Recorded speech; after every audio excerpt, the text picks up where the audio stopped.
The most precious gift that we have is time. And if you blow that, if you waste that, you have got nothing. Yeah, you're creative and intuitive, but if you're not doing anything with all of that, you feel lethargic and sometimes even depressed. This is the time of your life to do it. So how does a 16-year-old girl turn into an entrepreneur in Canada? I love what I do, so it never feels like work. I truly enjoy it. It gives me meaning in life. But a lot of people think you just kind of came out like this, right onto Instagram. What was that like growing up, and what was your family unit like? There's certain things that I experienced there really also made an impact on my life. Observing death so early in your life. Soldiers were just shooting innocent people on the streets. I can imagine how my mom felt with two girls. Any one of us could have been shot, you know?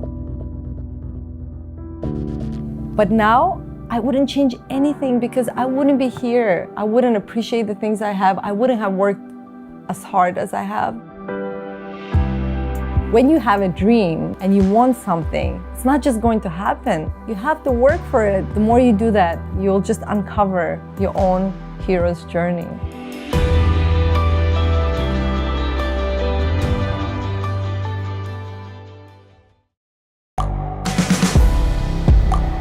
The world is changing. Inspiration is everywhere. It has never been so easy to connect, share, and bring people together. We're learning from others and finding the best in ourselves. Challenging our beliefs. Sharing our vulnerability. Overcoming our fears. Transforming ourselves so we can transform the world. How far can we go? This is London Real. I am Brian Rose. My guest today is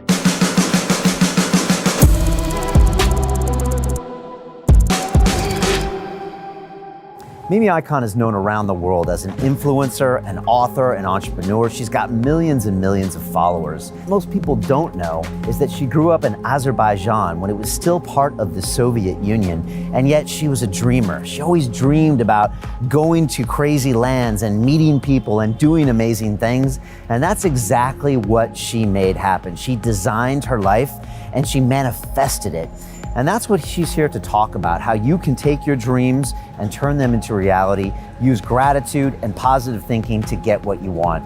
Also, it was great because Mimi really opened up about her depression and her anxiety and how she's dealt with those things in her life.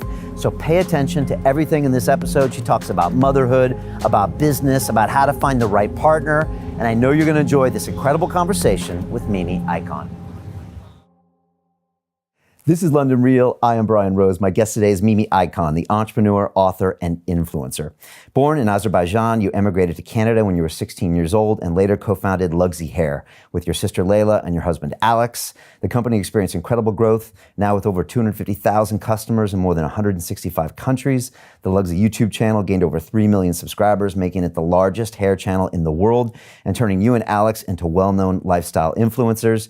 You're the author of the book Bingo Theory, a revolutionary guide to love, life, and relationships, which teaches balance in masculine and feminine energies in order to be successful in life. Mimi, welcome back to London Real. Thank you so much for having me, Brian. Great to have you It's a here. pleasure. It's been 3 or 4 years. It's been at least 4. 4, yeah? It's been 4 years since I've been back here in the studio. It is a new studio. I'm really excited for you. Looks really nice. Thank you. It's great to have you here. A few changes between now and then. We both became parents. Huge changes, Yeah, really. Quite a big change. I don't think we even talked about it last time you were here. Was it even on your mind? I think it was. Obviously it was. I mean, at that point I knew I was ready to get pregnant. It was just a matter of time. And I think shortly after I was on London Real, I got pregnant with Alexa, yeah. Oh, wow. So it was right then. Okay. You kind of remember it by the times. Yeah, definitely. And what can you tell us now that you're on the other side? Oh my God, it's such a massive life change, having a child. I never took it lightly, and I think that's why it took Alex and I 6 years of marriage to make a decision. Well, actually more me, not so much Alex, because as soon as we got financially successful, Alex was like, babe, whenever you want to have a baby, let's just go for it. But I just knew from observing other parents, or even myself being a child and my parents, how much they had to struggle and work and the dedication it takes to raise a human being. I knew that I have to feel ready. I never wanted to be in a situation where it happens and I resent a child because I'm not ready. Right. So I definitely was very careful for that to happen only when I would be mentally, emotionally prepared to give to this human being. And then I was so grateful that I got pregnant, because so many people struggle nowadays even to get pregnant. So it's a huge blessing. I got pregnant, I had a healthy child, and it's been an amazing experience, but definitely life-changing, because the biggest shift that happens when you have a child is that you live your whole life where you're the center of the world. You're kind of your own, not God, but like you truly are the center. Everything revolves around you. And then you have a child, and overnight, everything changes. They become the center, You can't just make a decision without considering them. Of course you could, obviously, but I feel like most parents don't. So I think that was the biggest shift, in considering her in every single tiny decision. I mean, like, can I go to the grocery store because she needs me right now? Can I commit to this thing or that thing? And also just in general for myself, I stepped back quite a lot in the last few years, because I made that conscious choice to be very present, especially in these first few years of her life, to be there. I think it's the biggest gift a parent can do and give to their child is the presence. See, a lot of parents, they say, oh, I work really hard for my child. I do this for you. But kids, they don't need your financial success. They don't care about gifts. I mean, those are nice. But what they mostly want and need is our attention, our presence. And I just want to shower her with that, especially in the first 6 years. They say it's the most important time. You had Bruce Lipton on your show, and I love his work so much, and how he talks about the subconscious mind. You know all about that now. Yeah. Because you had the pleasure of meeting him in person, and how in those first 6 years, the subconscious mind gets programmed. And then it's like a computer, then that computer runs your whole life. And anytime I share this information, by the way, with anyone, those people say, this is so unfair, but we don't get to choose what gets programmed. Exactly. So to me, it just puts a bit more pressure to me as a parent to be more mindful and to really do my best and be careful with the words I say, the beliefs that I pass on to her, and how I live my own life, because ultimately that's what they absorb, is what we do day to day, not what we say. That's the big thing, right? They watch. That's the biggest, yeah, they watch everything. They watch so much. I'll get on the floor and do a down dog, and before I can even say anything, the boys are doing it too. Yep. And if that's not a reminder of, they copy everything. I feel like now, because they're around the same age, like Alexa, maybe a year older, now especially you see it more, because they're so quick to copy. And I literally will be doing something or saying something, and then she just repeats it. And I'm just becoming more and more aware every single day that I need to be more mindful of every step. I know it's a lot of pressure, and some parents say, oh, it's just too much, who cares? But ultimately, it's your decision, it's your choice whether you care to pass on your own crap and your own issues. Because as you know me, I had to deal with I still am dealing with a lot of my own emotional issues that were passed down from my childhood. And I just want to make sure I pass the least amount of that crap to her. That's my job. It's just allow her to be her and not pass down my own limiting fears, limiting beliefs, and all of those things. But it takes a lot of conscious thinking not to pass that down. Are there certain things that you really go out of your way to just make sure that she doesn't kind of hear or see or believe that maybe mainstream London does believe? Are there things where you're like, you know what, I'm going to make sure that, it's not even those things. I'd say it's even more the little things. Okay. For example, I never say no to her. It doesn't mean I allow her to do everything. It's just how I rephrase things. I say, instead of saying, no, you can't do that, I say, I can't let you.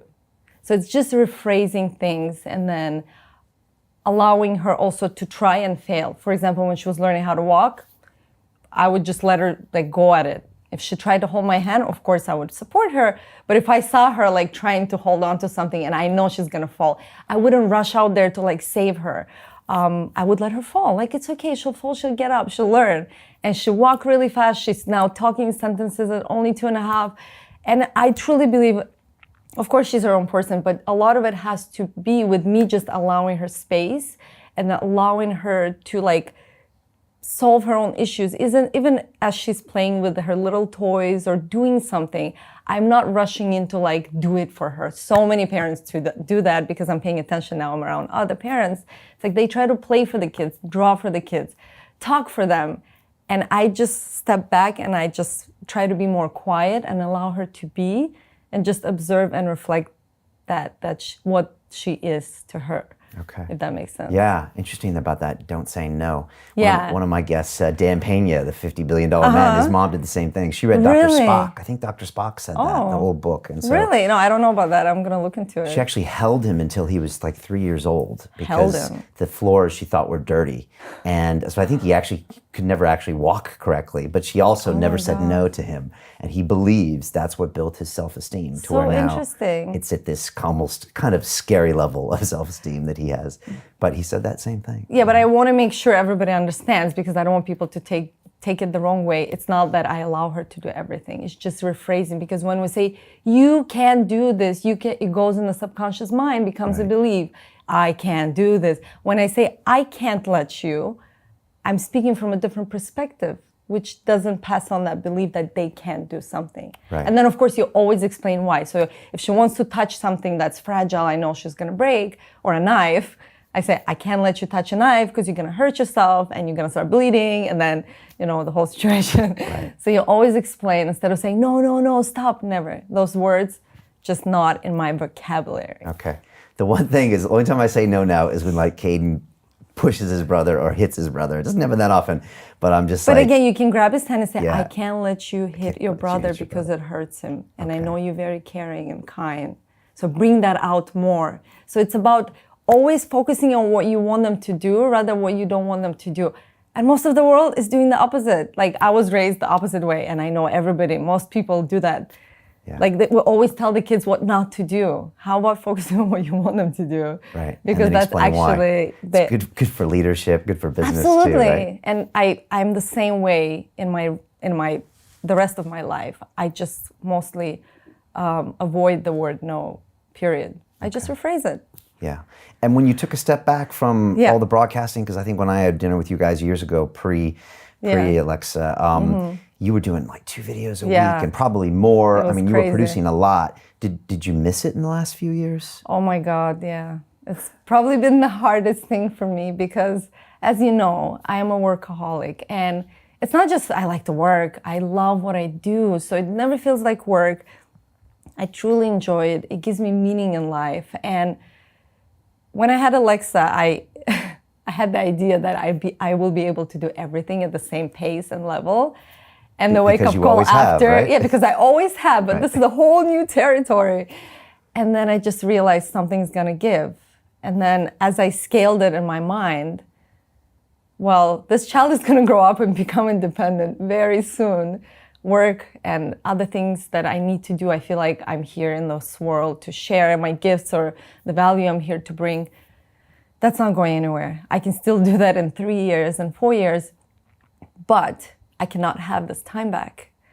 And every time I feel this feeling where I'm not doing enough, and trust me, I feel it almost every single day because I truly feel in my heart that there's so much more I need to be doing. It's just my nature, I guess. I don't know. Like what? What more do you need to be doing? Like, I feel like I can bring so much value. Like, I feel like I've gotten so many gifts from life that I need to share them. I know there's so many people struggling in this world, not just financially, that we know, but internally, like they're in a scarcity mindset, they're feeling lonely, they don't believe in themselves. And because I'm on the other side, I had glimpses of certain things in my earlier years of those limiting beliefs or those struggles that once you get on the other side, I feel like you genuinely want to help. Because when you see somebody struggling, you want to like put your hand there and say, come to the other side.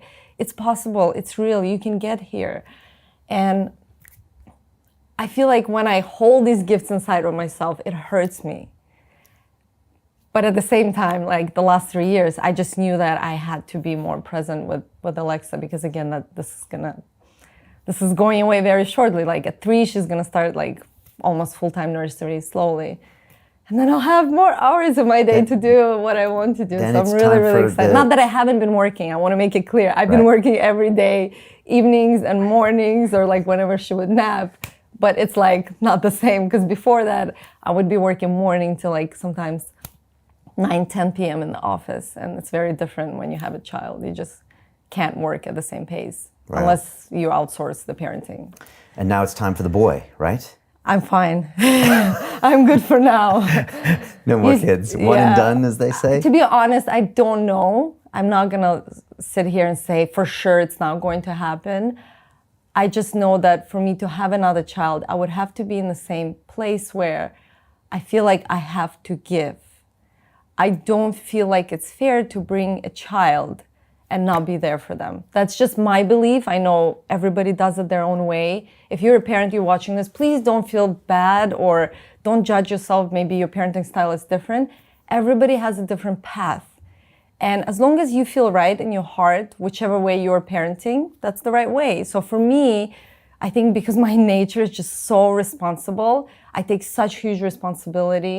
As you can see, like even being so mindful about every single word I say to her, and I'm also idealistic. And being idealistic in life makes things quite a bit difficult. Explain that. I'm grateful I met Alex. Like even when it came to men, I knew that I want like a certain type of male who will be strong and ambitious, but also romantic and kind and emotional and also successful in life financially. So like everybody would say it's never gonna happen. Like my mom used to always say, like, you don't really clean well, I cook well, but like, you're not a good housewife, basically. Like, how are you gonna be a wife? And I said, don't worry, the guy's gonna help me out. And I got exactly the idealistic version of who I wanted to meet. He's amazing. I'm so grateful to have Alex in my life. And same way, I always envision myself to be this present parent that is there for the child. And now that Alex is becoming more independent, I feel more comfortable, like, allowing her for more freedom and like going to school and starting nursery, etc. And when you say you're idealistic, that means that you have this vision of what everything should be, and it's always the best. And then you go for it and make it happen, or die trying, or you just basically work hard enough until it does happen. That's exactly. I'm laughing because I told Alex the exact same sentence, like, do it or die trying. And I was talking more about business because I have this other idea to do something. And he just says, go for it. I'm like, even if it doesn't succeed, I'll just, I'll die trying, but at least I know I tried. So yeah, that's pretty much my style of doing everything. Sometimes it's a good mentality. Yes, sometimes not it gets all you in the trouble. time. Not yeah, always. sometimes you just have to let go and chill. But I feel like I'm definitely learning that too. Okay, and you really want to get back in there and mix it up. Oh my God, yeah, I'm so excited to be working more. Okay, yeah, I feel the same day. I'm the same way. Even if I'm off like a half a day, something doesn't feel right in me. I just feel like. Do you think something is wrong with us? Perhaps, but like the older I get, and I've been through this crazy life now, I realize that I've only got a finite number of time. That too. I'm actually lucky to still even be here, and I'm in this great place where I have this amazing platform, and I just figure, you know what? Now is the time to go all in with every hour of every day to make something amazing or help more people. Yeah. Because I don't know what's going to happen in 5 years. Like even tomorrow. Or tomorrow, exactly. And then maybe it won't happen for 50 years, and then wow, what can we do? Making real transformation, maybe global consciousness, perhaps. So, or maybe I'm just restless and hard on myself. Could be that too. I think a little bit of all of those things. Yeah. But I mean, if you can find a balance where you can have a smile and you can have a family and still take care of your body and your mind, then you're probably doing something right. And I think it's important to lead by example, as I said before. So if it is very important to you to do the work, you cannot shut that part of yourself and pretend to your child that, they're more important, if that's not your reality. Right. And that's the balance I'm still trying to draw for myself, because I kind of did that to myself the last couple of years. I mean, I still been putting out work every single day. I'm like I said, I'm doing stuff, but again, not to the same extent. And anytime I start feeling resentment, I just say, okay, then I have to do more work. Like I have to push myself harder because also everything I do, she gets to see now, especially now that she's older. And even if I get to miss out on a few hours of being with her, I get to explain to her. Like even today, I was leaving and she's like, I don't want, she's going to school for a few hours, to a Montessori school that she attends. And she's like, I don't want you to go to work, because I told her I'm going for an interview, but to her, that's all labeled as work. And I said, Alexa, I know that you don't want me to go to work, so always acknowledge what they're saying. Right. I know that you don't want me to work. You always want me to be with you, but this really makes me happy. Do you want mama to be happy? And she's like, yeah. So, especially now as they get to understand more and more, I feel like all these little steps and things that we share with them day to day can also make them aware how in their life they want to find something that makes them happy. Right. They want to work hard for it, even if that means some certain little sacrifices here and there, or big sacrifices once in a while, like moving across the world from your parents, or your whole family, everything, just because maybe there's an opportunity somewhere else. So everything we do, we need to explain, and we need to always, always, always lead by example. Even if you don't have kids, everything you do inspires those around you. And we can all talk a good talk, but if you're not doing it, I always like to say, actions speak louder than words. I don't care what people say. It's like, okay, goes in one ear, comes out of the other. Show me what you want. Show me what means to you. Show me why you're here. And ultimately, that's more powerful. Much more. Tell me about the 3-year-old Mimi. Like, what was she like? 3-year-old Mimi. Because a lot of people see you and they see Wonder Woman, and why wouldn't they? Because you are idealistic and you have gotten those ideals in lots of parts of your life. And I'm not saying you're perfect, and I want to talk about that later. Nobody is perfect. Nobody's perfect. But I think a lot of people would find it difficult to believe that at 3 years old, like, what were you like, and what were some of those beliefs that you grew up in, and what was that household? Because from what I understand, you and Alex really created who you are and worked at it and designed it. I know that because I know you guys. Yeah. But a lot of people think you just kind of came out like this right onto Instagram. But it's not true. So what was it like for you? 3 years old. I have always been a dreamer. If I have any memories of myself, it's those memories of me just daydreaming about places I'll get to go, and things I'll get to do, and people I'm going to meet. And I have this very vivid memory of me being in our dacha, which is a country house. It sounds very fancy, but it's like a very simple little house. Okay. We had a bit of land and lots of fruit trees, and we were right under the path of an airplane. So like the airport wasn't too far. So I could see all there, Baku, Azerbaijan. So this is right outside of it. Okay, capital. Baku is the capital of Azerbaijan, yeah. So I remember spending hours just staring at those airplanes in the sky and seeing them fly away. I haven't flown on an airplane until I was 16, and that's when we immigrated to Canada.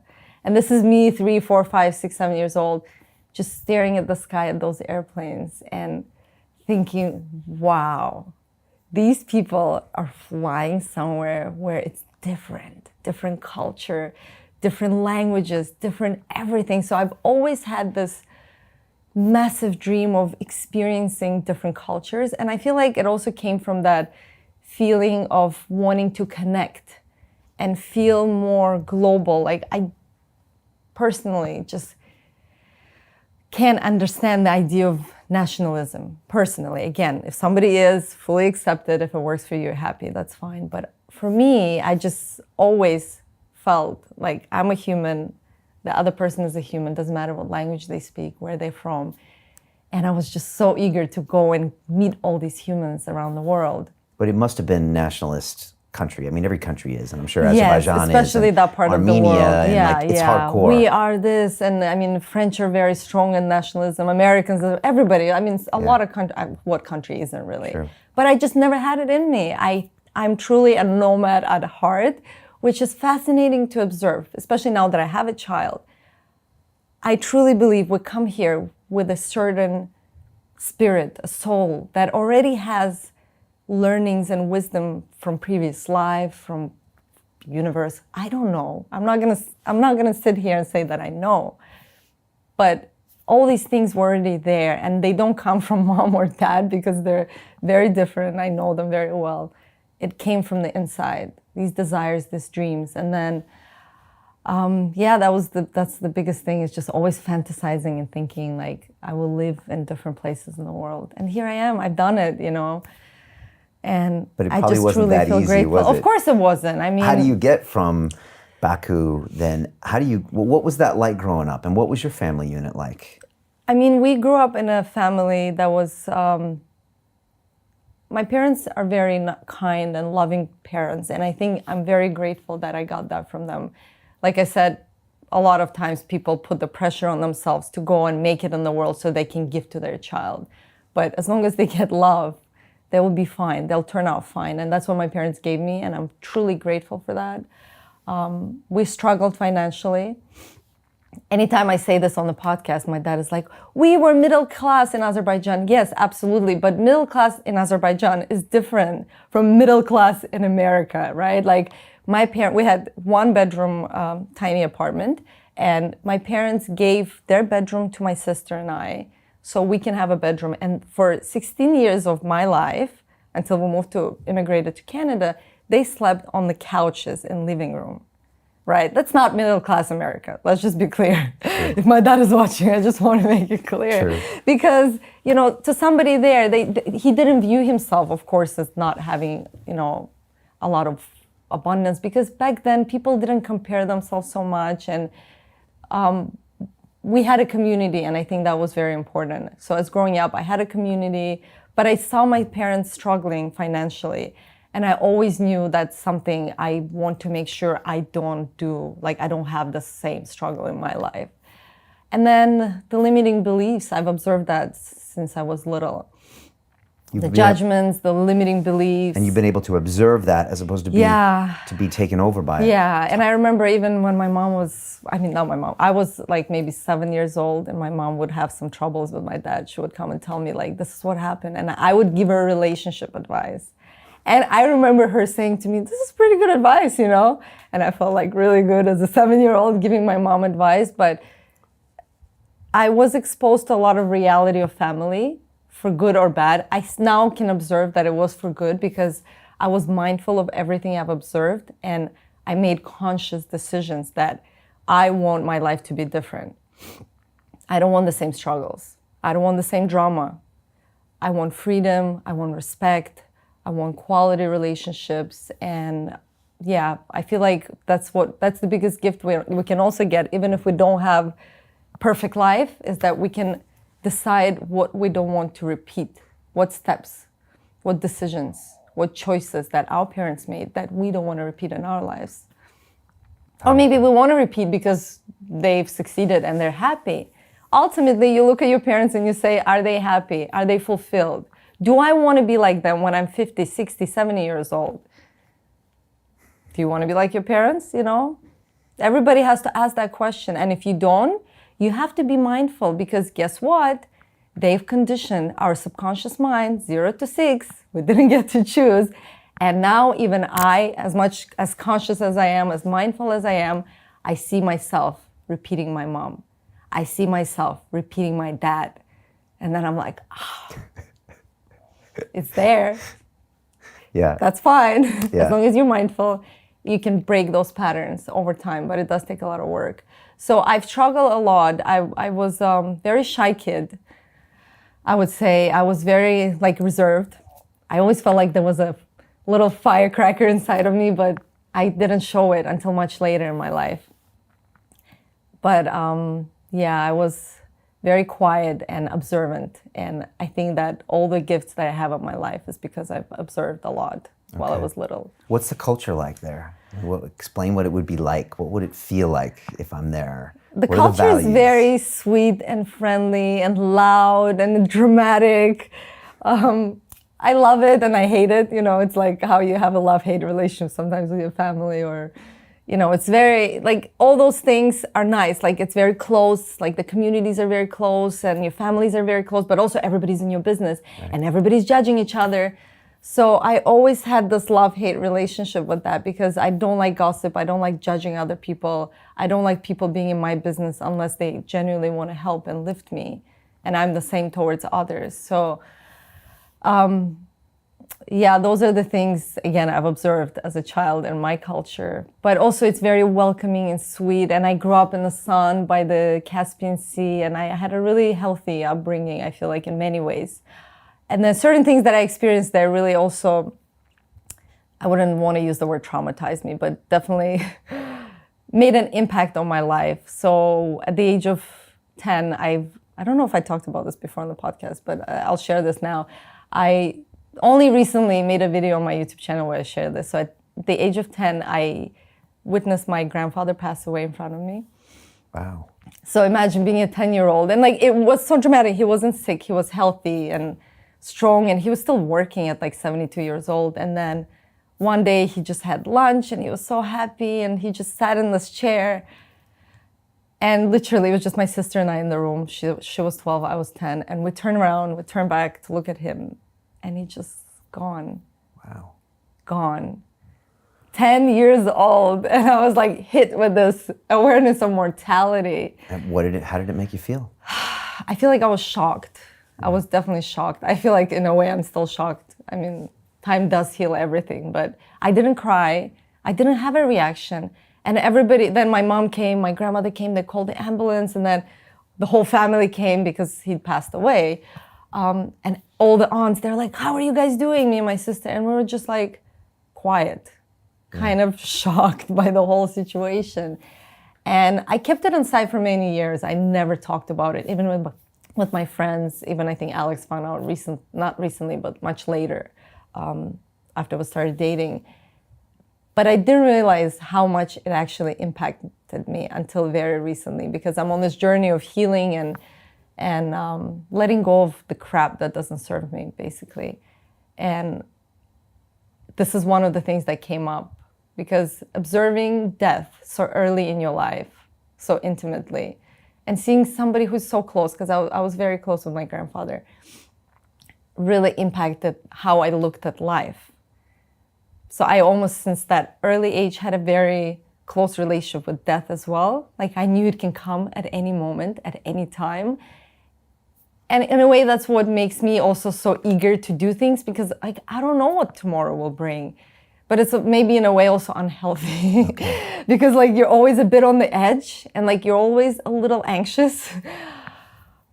But also you appreciate truly every single moment you're here. And I feel like it definitely impacted my value system as well. So as much as I love to succeed in life and do all these things, and that was important to me, number one is the quality relationships that I have in my life and how I spend my time with those people around me. So that was one of those big lessons that I got while I was still living back there.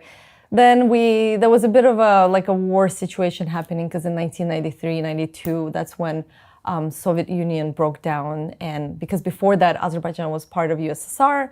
I grew up speaking Russian. Okay. And then all of that collapsed.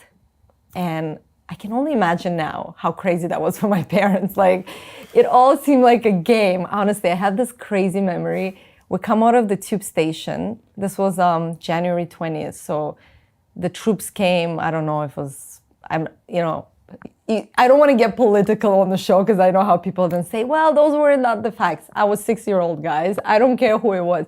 But those were the USSR troops. Let's not name whether it was Russian or not. But these were young kids who were on drugs, the soldiers, right, that were given guns and basically went around town shooting people on the street. So we come out of the tube station. I'm at the time five and a half, probably 6 years old. And I see like helicopters flying, like grenades exploding. And me and my sister look at each other. We're like, whoa, this is cool. And meanwhile, my mom was probably like, holy, how are we gonna walk home? And we had a 15-minute walk to go to my grandma's house.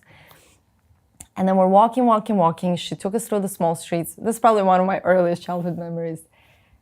And literally, these soldiers were just shooting innocent people on the streets. And they were on drugs? They were just like hopped up on speed or something? Yeah, now, because of, it's been a big thing, it was like a genocide, right? So genocide, they talk about the fact that because how do you just shoot innocent people on the street? So a lot of them were given drugs so they can just do this kind of crazy stuff, right?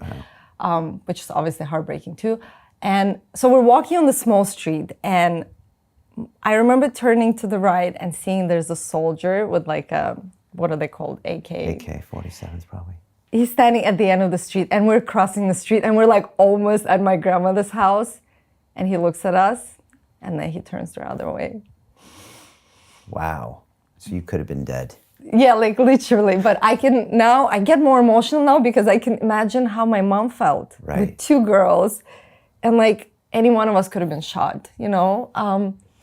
But you didn't process it. You were a kid and it was like a movie. No, it was just like a fun game because you're not attached to life then. Even if you were to die at 6, I don't think you were that afraid because you're like, oh, whatever. Yeah. I don't even know what we think at 6. And then just like also hiding because then we got home and everybody had to be on the floor because they were like shooting in the windows. That's like serious. Yeah, like that's crazy stuff. Trauma. And it is major trauma, I guess. I don't know. See, like I hid it all inside and now it's all coming up because it needs to come up and just like leave because it's not serving my body anymore, because that's also partly I think like why for a big part of my life, like I have like mild anxiety because I feel like the shit can go down at any time because you grew up with that. Or anytime I hear a siren, because we used to get those sirens at night, like I go back to being like 6, 7 years old. And some people can say, well, I also experienced that when I lived there, but I feel like everybody observes things differently and absorbs things differently. So for me, it really impacted me. It made me question my safety in this world to a degree, maybe because I was so young. Yeah. You know, it was that vulnerable stage of, again, 0 to 6 or 7, as they say. So, yeah, so again, being very conscious and grateful to live in peaceful places in the world and appreciating, again, every moment of it. But yeah, that's just part of my childhood. So, yeah, getting shot at 6, grandfather dies at 10. Yeah. And then how were the teenage years? Teenage years were... they went by fast. I mean, I just daydreamed most of it, to be honest. I just didn't want to be there. I wanted to be in North America. It was just like a calling.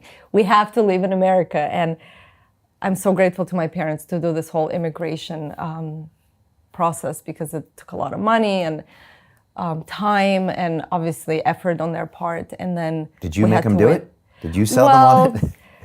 It's a mixed story because my dad always says, it's not fair that you say that.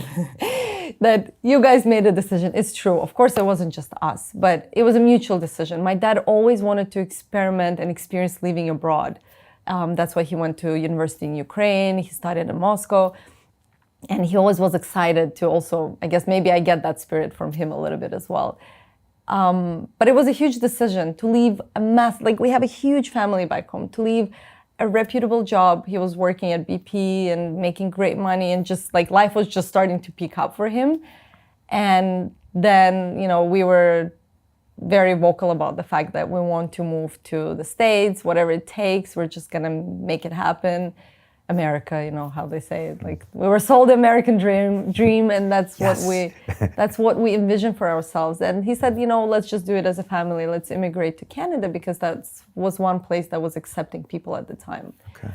And it took us 3 years, I think, like this whole immigration process. And then I remember we got the letter in mail, like 3 years later, like just waiting and praying and daydreaming. And then this letter came and it said, basically, you have a month or 2, I can't remember exactly, like you have to pack your bags and go. We were so excited, but I can only imagine what it took now as I'm a parent on their part to do this big decision and step into the unknown and move to the other side of the world and be responsible for 2 kids. Well, we weren't that young anymore, but still. So then I moved to Canada. And what happens if Mimi stays? Oh my God, if I stayed there, I can't imagine, Brian. What do you think? My soul would have been crushed. It's like being a caged bird. I can't imagine. Honestly, I'm so grateful. The moment I stepped on that airplane, because that was the first time I flew, right? I vividly remember the moment I stepped on the airplane, I felt like I walked into a dream because I visualized this so many times that when I stepped on the airplane, I was like, holy, oh my God, this is my life. No, this is a dream. I can't be, like, this can be real. And then I felt like I'm still in that dream to this day. I'm still living that dream, and I'm truly, truly grateful because I know this is special. Not everybody gets to live their dream. Could you not have done what you did while still being there? No. No. No. Just because you wouldn't have been around people with the mindset to do it? Or maybe yes, who knows really. I don't want to be so black and white. But it feels like you couldn't. You had to kind of go. Yeah, you have to because Sometimes we you're all have to exposed go. to different people. You're exposed to different cultures. And that's why I love moving to different places in the world. And we immigrated with Alex now to the UK. It's been like probably a little over 6 years, or it's going to be 6 years in July actually. So we've been here now for 6 years and we talk about possibly moving somewhere else. I don't want to belong to one particular place. I want to experience many different things, many different lives in one life. That excites me. And I feel like when we live in different places, we get to take a part of that city with us and like keep it in our soul, and it becomes part of our identity. And to me, that's a blessing. I think everybody has such different journeys. You don't have to do that. Not everybody has to do that. But does it excite you? For me, it does. So that's the answer to me. Anytime you're considering something, a job opportunity, marrying a person, or even dating a person, let's start with something small, you have to ask yourself, does it excite you? Because if it does, then you should keep going forward. And if it doesn't, then, well, you know the answer then. It has to excite you. And so how does a 16-year-old girl with, from a communist country turn into an entrepreneur in Canada? Like, how does that happen? I mean, it was a long journey, bro. Yeah. But you must of course have also it was a long journey. You must have had weird relationships with money as well, and watching your parents and being in a country where, it didn't have like a capitalistic streak in it. Yeah, I'm sure people were hustling, but it's very corrupted. A lot of entrepreneurship ideas or visions just get shut down because it's just a whole different structure of how people do things. Right. But in Canada, if you're an immigrant especially, I feel like the reason I'm emphasizing immigrant is because a lot of people who grew up in Canada or who were born in Canada, they're just so comfortable because they've always had this nice, comfortable life. But the immigrants that come into the country, they're hungry and eager. If you look around Toronto, for example, one of the biggest, if not the biggest city in Canada, most of the businesses are owned by immigrants. It's incredible. It's inspirational. These people came into the country not speaking the language. They had so many disadvantages if you compare them to a local. And yet they went through all this adversity and managed to create a successful business and employ other people. It blows my mind. And why can they do that? How? Why? Because they're used to adversity. Adversity is good. Looking back at my life, I never feel sorry for myself. I might have in the past because I was maybe in that mentality a little bit of like, oh, poor me, how come I had this kind of childhood or upbringing, or how come we didn't have much financial freedom. But now I wouldn't change anything because I wouldn't be here. I wouldn't appreciate the things I have. I wouldn't have worked as hard as I have. Becoming comfortable makes you complacent, and that's the worst thing. Because you just don't do anything. You're just like, meh, life's good. It's not a bad thing. I'm not trying to label it, but when you have a dream and you want something, it's not just going to happen. You have to work for it. And what was your dream at 16? What did you think you wanted to be? I wanted to be a Hollywood actress. Of course. The truth comes out. Yes, but I'm in front of cameras, so in a way I got there. But did you think about going down that route? Yes, I took drama in high school, and it's the only subject I enjoyed. Okay. I was so fascinated by the fact that you can act and be somebody else. And even though I was the shy girl, I could go on stage and be confident and be somebody else. And it just felt so empowering. And I always had this vision of me being on stage. I didn't know what exactly I would be doing, but I just felt like I belong there and I feel good there. But it was scary at the same time. And I remember, I just remember dreaming about, going to Hollywood and doing all of that. But I was realistic. I knew that the chances of that happening are very slim. It's not like people go on these X Factor shows and they're like, I'm a singer, and then they start singing and it's like, Come on. So I wasn't delusional about that, but I still believe that there's a chance that you can beat the adversity in your life and you can somehow get there. And I feel like in a way with what I'm doing, I found a little niche and I've executed on that niche. Like the idea of YouTube, if it wasn't for YouTube, truly I wouldn't be here. To continue watching the rest of the episode for free, visit our website londonreal.tv or click the link in the description below.